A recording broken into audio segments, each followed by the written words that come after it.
During that time at school, as I felt being tossed from one problem to another,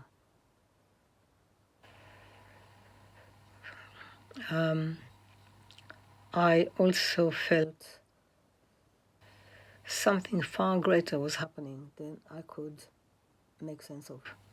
Because I passed my teaching practice when I was at a college, everything went fine.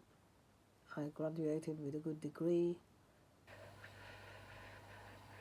So I felt completely out of my depth and didn't understand what was happening to me.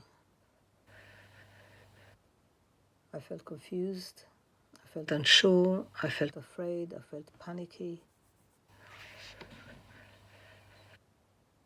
Every single morning I had to crawl out of bed, find my way to the school. I used to ride a motorbike down there, which was crazy, but I had to do that. I had no choice because there were no buses or trains. Yeah, and during that time I felt I was drowning. I had dreams, dream after dream after dream of actually drowning or being swept along canals full of water.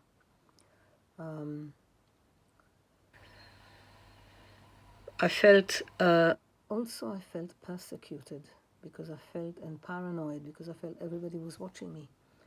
I was actually under the limelight. I felt as if I was in the middle of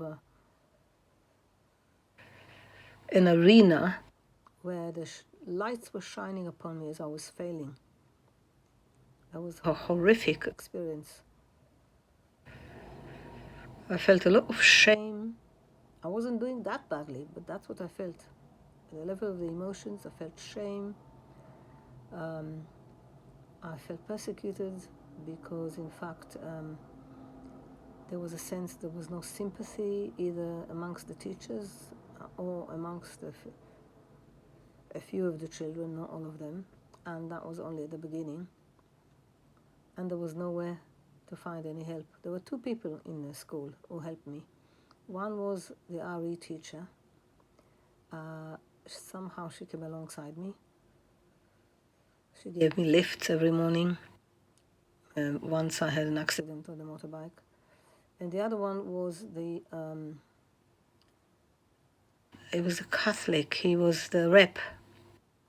The one who in fact shielded me from, he was the union rep who shielded me from any attempt by the headmaster to try and get rid of me. So that was beautiful. There were two pillars there, two people, both of them were Christian, who helped me. And I knew nothing about faith, or I was secular. I was a secular Israeli. And finally, I had this amazing dream. Looking back, I understand it better. I was thrust into a moat, and the waters at the were turbulent, and there was a feeling that I was just about to drown. And all of a sudden, there was a castle in the middle of the moat, and I was in fact somehow pulled up and found myself in the castle, and that was my safety. Incredible dream. I had other dreams of persecution, actually weird dreams. I had one dream where I was hoarded over to a warehouse. There were loads of us, and we were being injected with some piece of paper in our arm, bizarre, and hoarded into warehouses. Full of fears, all these dreams were. And on the surface, of course, loads of difficulties in the classroom. That was year one, the first year. And the second year was a bit better. And finally, at the end of the second year, I completed my probationary year. And then I taught for another couple of years. And then I left the school. It is remarkable how events and difficulties in our lives are often preliminaries to a process that is meant to expose and clean up deep issues. I felt that the dichotomy between my mother's side and my father's side was being bridged, and I felt more at one with the approach that I finally decided to take to handling the children in the classroom. So finally, that side of things was achieved.